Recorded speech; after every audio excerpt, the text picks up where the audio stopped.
네, 여러분 안녕하세요. 네, 네이처셀을 말씀드립니다.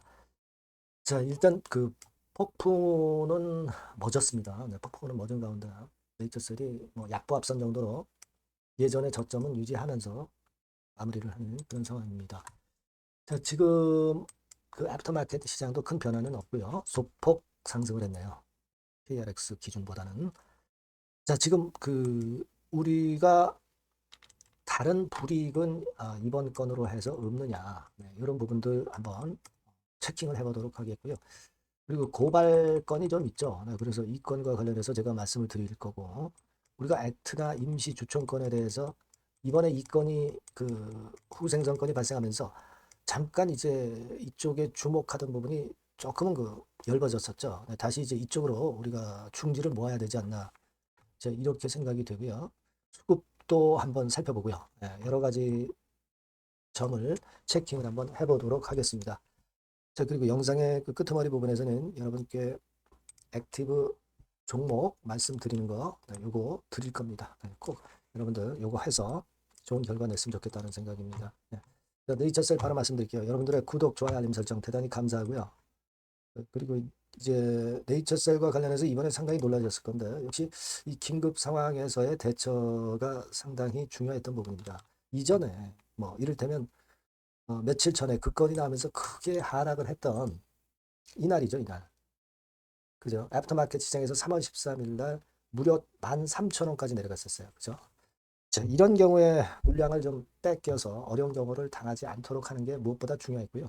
그죠? 이렇게 실시간 상황 파악이 굉장히 중요합니다. 네, 여러분들이 꼭 텔방에 들어오시면 급작스럽게 나오는 이런 건에 대응책을 말씀을 드릴 거예요. 네이처셀 입장이라고 꼭 문자를 주시면 제가 텔방에 초대해 드리겠습니다. 문자를 꼭 주세요. 자, 지금 여러분 그 나와 있는 재료는요. 그 피언론사 있죠? 피언론사. 검찰 고발장이 접수가 됐어요. 그래서 여기 캡처를 했습니다만은 서울중앙지방검찰청에 고발을 주주연대 측에서 했습니다. 아, 아, 이런 게 필요하죠. 네, 이런 게 필요합니다. 사측에서는 할 수 없는, 또 사측에서는 또 이제 신경 쓰는 데도 많다고 하겠지만, 이런 데까지 이렇게 세세하게 신경을 안 쓰거든요. 하지만 주주연대 측에서 너무나 잘하고 있는 건이다. 이렇게 보여집니다. 이런 거는 결국 그 명분이 좋은 명분이 나중에 될 수가 있는 거고요. 여론을 좋은 쪽으로 조성하는데 힘이 되는 거예요. 임시주총 소집건과도 관련해서 거리가 될 수 있는 겁니다.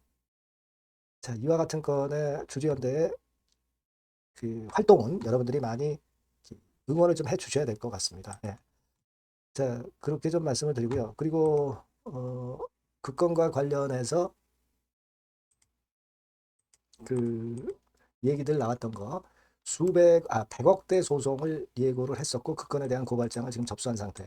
그거까지 제가 말씀을 드렸습니다. 네, 그렇게 하시면 될 것 같고요. 자, 그리고 액트 상황을 우리가 한번 좀 살펴볼 필요가 있습니다. 그죠? 네, 액트가 어느 정도 지분을 갖고 있는가? 네, 조금은 증가했죠. 12.52%로 좀 증가를 한 상태입니다. 예전보다는 좀 위쪽으로 올라왔는데 조금은 이번 건이 터지면서 약간 그 지분율 올라가는 추세가 약간 둔해졌는데 다시 좀 가속도 효과를 내야 되지 않겠나 이런 생각을 하고 싶습니다. 네, 그렇게 좀 말씀을 좀 드리고 싶고요. 우리가 수급 측면으로 보면은요. 자, 외인 매도는 진정 기미가 좀 있어요. 뭐 37,000주 정도 순매수가 좀 들어왔네요. 물론 이게 끝은 아니고 끝까지 과정을 봐야 되겠지만은 외인 매도가 일단 진정이 됐다는 것이 좀 낫다. 네, 이렇게 말씀을 드리고요. 공매도 6만 천주로 그 전날 16만 주 나왔던 거에 비해서 확연하게 줄어 있는 그런 상황입니다. 대차는 크게 변동은 없고요. 자, 그리고 공매 잔고는 210만 주대에서 크게 변화는 없습니다. 자, 공매도 잔고 일단 크게 이상은 없고요. 우리가 그거 한번 체킹을 해봤고요. 여하튼 이번에 그 네이처셀의 어떠한 그 대처는 처음에는 그 후생선건이 발생했을 때는 그걸 빨리 투자자들한테 알리지는 않아서 네, 그 점이 좀 아쉬웠지만은 이런 식으로 재빠른 대처를 좀 했다는 거. 네, 이 부분을 그래도 좀 다행스럽게 여기고 사측에서의 대처는 그래도 처음에는 좀 늦었지만은 나중엔 어느 정도 좀 적절하지 않았느냐 이렇게 생각을 합니다. 제가 그 가장 그 강한 논점을 말씀드렸지만 알바이오하고 네이처셀하고는 법적으로 지분상으로 아무런 관계가 없어요. 아무런 관계가 없습니다. 예. 물론 이번에 후생정권이 이제 결과가 나오겠지만 알바이오도 일단 뭐 무사하리라고 봅니다만은 혹시라도 알바이오 쪽에 문제가 있다 하더라도 지분 관계나 법적으로 동떨어져 있는 독립법인이에요. 그걸 여러분들 강조를 했었던 거, 이 부분을 제가 강조 드렸잖아요. 자, 그렇게 보시면 될 것 같습니다. 사실 여러분, 그 나정찬 회장하고 연결이 그 인물상으로 연결이 돼 있는 거는 바이오스타하고 알바이오하고 네이처셀 정도입니다. 그죠? 네, 네이처셀 정도인데 실제로 서로 그 지분 관계가 거의 없어요. 알바이오와 네이처셀 지분 관계 없습니다. 그죠? 네. 바이오스타가 네이처셀 지분 갖고 있는 거, 그거 이외에 바이오스타가 알바이오하고는 관계가 없어요. 지분도 거의 없습니다. 다만 이제 라 회장 측 인물들이 좀 들어가 있는 거죠. 그 정도로 보시면 돼요. 그러니까 중요한 거는 우리는 그 바이오스타도 아니고 알바이오도 아니고 네이처셀이에요. 그러니까 네이처셀 입장에서는 법적으로 알바이오하고 아무런 상관관계가 없고 독립적인 기업이다. 네, 요걸 일단 생각을 하시라는 겁니다. 네, 그게 제일 중요하다고 그랬죠. 그래서 이 풍문 또는 보도에 대한 해명도 가만히 보면은 그 건이 역시 핵심이라고 보셔야 돼요. 그 건이 핵심입니다. 아시겠죠? 자, 그리고 나서 또 호재 터뜨리면서 주가 관리를 하는 네이처셀 사측의 모습은 비교적 적절한 그 행위를 하고 있지 않느냐 이렇게 판단이 될 수 있다. 이 말씀을 좀 드리고 싶어요. 네, 아시겠죠? 그렇게 말씀을 좀 드리고요. 그리고 우리가 액트 지분율 12.52%까지 만들었는데 요거는 좀 더 늘려 나가야 되겠다 이렇게 말씀을 드렸어요. 이제 임시 주총 소집 요것을 지금 현재 하려고 이제 주주들로부터 위임장 받고 뭐 그렇게 하고 있습니다. 지금 주주연대에서. 여러분 제가 말씀을 드렸지만 임시주총을 소집을 해서 강 대표가 사내이사 되기는 쉽진 않아요. 표대결에서 밀릴 수밖에 없습니다. 하지만 제가 분명하게 말씀을 드렸지만은 어떤 그런 결과를 얻으려고 하는 것이 아니다. 그죠? 그런 과정을 통해서 명분을 축적하는 거고 주주연대 운동의 어떤 그 데이터를 모으는 과정이다. 이렇게 보시면 될 거예요.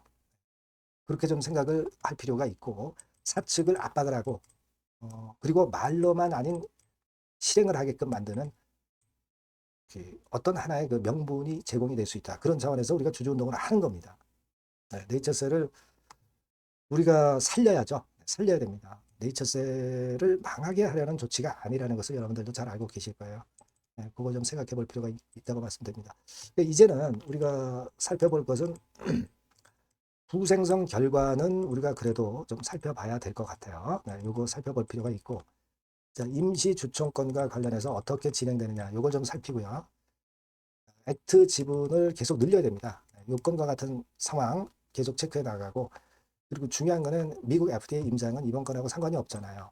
그러니까 IND 신청하는 건 이 재료를 좀 보고요. 그리고 가속 승인 건 그리고 미팅 건 이 부분에 대한 재료가 나오느냐를 좀 주목을 해봐야 될 것 같습니다. 자, 그렇게 말씀을 드릴게요. 네, 그리고 뭐 기타 급작스럽게 또 호재 악재 튀어나올 수 있습니다. 이런 부분들은 제가 수시로 체크해서 실시간 정보화 사인과 재료를 드릴 거예요. 네이처셀이라고 꼭 문자 주시고요. 무료 텔레그램 방 들어오셔도 좋습니다. 네이처셀 입장 이렇게 문자 주시면 제가 텔방에 초대해서 궁금증 해소하고 거기서 실시간 정보화 사인을 드릴 겁니다. 꼭 문자를 주세요. 네. 자, 그리고 제가 여러분께 그 액티브 종목을 말씀드린다고 그랬죠. 지금 말씀을 드릴 테니까 이거 매매 잘하셔서 여기서는 한번 대박을 한번 내보세요. 네, 여러분 이제는 말이죠. 액티브 ETF가 새로 출범하는 거를 여러분들이 잘 알고 이 액티브 종목을 집중 공략을 하셔야 됩니다. 그래서 제가 액티브 종목을 말씀을 드릴 거예요. 그러니까 여러분 요즘 그 지수 ETF를 투자하는 것은요, 네, 이미 한물 가버린 겁니다. 네, 이제는 지수가 한 차례 큰 폭으로 급등했다가 흔드는 그런 패턴이기 때문에 이제는 다시 그 코스닥 쪽에서 출범하는 액티브 ETF를 봐야 돼요. 근데 여러분들이 뭐 ETF를 하라는 말씀이 아니라 그 액티브 ETF에 편입이 될 종목을 해야 된다는 거예요. 예. 그냥 뭐 개인들 사는 종목들이 되는 건 절대 아니고요. 실제로 이 액티브에 편입이 되는 종목들, 네, 이런 종목들만이 차별적으로 또 큰 시세를 낼 거예요. 물론 여러분 코스닥 쪽, 액티브 쪽 ETF가 새로 출범하는 겁니다, 여러분. 그걸 여러분들이 주목을 하실 필요가 있다. 그래서 여기에 대한 말씀을 제가 드리려고 해요. 그래서 삼성하고 타임폴리오 쪽에서 먼저 이제 시작을 하는데 시작을 할 따름이고 이걸로 그냥 끝이 아니라 계속 연이어질 수 있다는 부분들을 여러분들이 생각하셔야 됩니다. 그러니까 결국 이제 이 기관에서 만드는 이 기관에서 만지는 종목들만 될 수밖에 없는 그런 패턴이 될 가능성이 높다는 거죠. 아마 기사들을 통해서 어느 정도 여러분들이 감 잡고 계실 겁니다. 그거거든요. 그래서 우리가 이 액티브 종목을 해야 된다. 이걸 우리가 공략을 해야 된다. 이 말씀을 좀 드리고 싶은 거예요. 네. 다시 말씀드리지만 지수 ETF 쪽 관련주들은 사실 한물 갔습니다. 이제는 진짜 그 종목들 중에서 액티브 자산운용 쪽들이 간택하는 종목들만 간다 이거예요. 그래서 여러분도 잘 아시겠지만 이제 삼성 액티브하고 타임폴리오부터 이제 시작이 되는데 이게 그냥 한 달 뭐 이렇게 해서 끝나는 게 아니라 계속 뭐 몇 달간 계속 이어질 거다라는 얘기죠. 이 부분을 주목하셔야 돼요. 삼성에서는 예를 들면 코스닥 핵심 성장주에 집중 투자를 합니다. 어리버리한 종목들은 투자를 안 한단 말이에요. 그러니까 이런 쪽만 올라갈 거예요. 그리고 타임폴리오 같은 경우는 신성장 종목 이쪽을 주로 공략을 하는 거예요. 그겁니다, 여러분. 그래서 여기 그 제가 설명을 드렸지만은 국내 증시 역사상 최초입니다. 코스닥 비교지수 액티브 ETF가 등장하는 겁니다. 그러니까 기초 지수를 단순히 복제하지 않고, 그러니까 지수 쪽 ETF가 아니라는 얘기예요. 지수 쪽 ETF는 주로 이제 패시브라고 그러죠. 패시브. 펀드 매니저가 종목과 비중을 직접 결정을 하는 거니까 우리는 여기서 이 종목을 잡자 이거예요. 아시겠습니까? 시총 상위주에 대한 쏠림 현상이 됐던 거는 이거는 지수 ETF예요. 그죠? 그러니까 종목별 차별화 장세 대응에 용이하다는 겁니다. 이걸 우리가 명확히 파악하고 대응을 하셔야 된다는 얘기예요. 그래서 여러분 여기 나와 있지만 액티브 ETF하고 패시브 ETF하고 비교를 한 거 나와 있습니다만 패시브 ETF는 지수에 투자를 하는 거고 액티브 ETF는 종목에 투자를 하는 거다. 모든 종목 투자하는 게 아니라 엑기스 종목만 한다 이거예요. 그러니까 시장 지수 대비해서 초과 수익 날 가능성이 상당히 높고 운용력이 종목과 비중을 직접 선택하는 거다. 이런 얘기죠. 예. 그리고 투자 전략은 수동적이 아니죠. 지수 추종하지 않기 때문에 능동적이고 시장 상황에 맞춰서 발빠른 대응이 가능하다. 그죠? 네, 이게 특징이에요. 그러니까 지금은 우리가 이 액티브 ETF에서 공략할 종목을 여러분들이 이제 선택해서 저하고 같이 하자는 얘기입니다. 그죠? 그거예요, 논점은. 거기에 바로 포인트가 있다. 이렇게 말씀을 좀 드리고 싶은 거고요. 자, 여기 보시는 바와 같이 자산운용사가 그 삼성과 타임 이후에도 계속 출범해요. 하나자산운용, 미래에셋, KB, 신한, 한국투자신탁운용 이런 식으로 출범합니다. 그러니까 선도 주자인 삼성이나 타임 같은 경우가 분명히 이제 상당히 고무적인 좋은 결과를 만들어낼 거란 말이에요.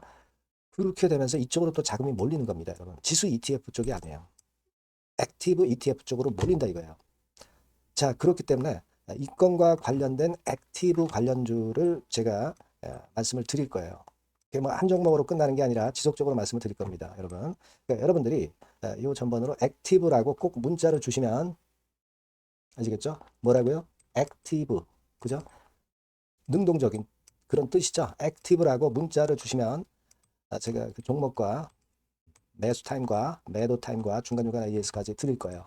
액티브라고 꼭 문자 주셔서 이번에 한번 좋은 기회 한번 발견해 보시자고요. 네, 아시겠죠? 네, 감사합니다.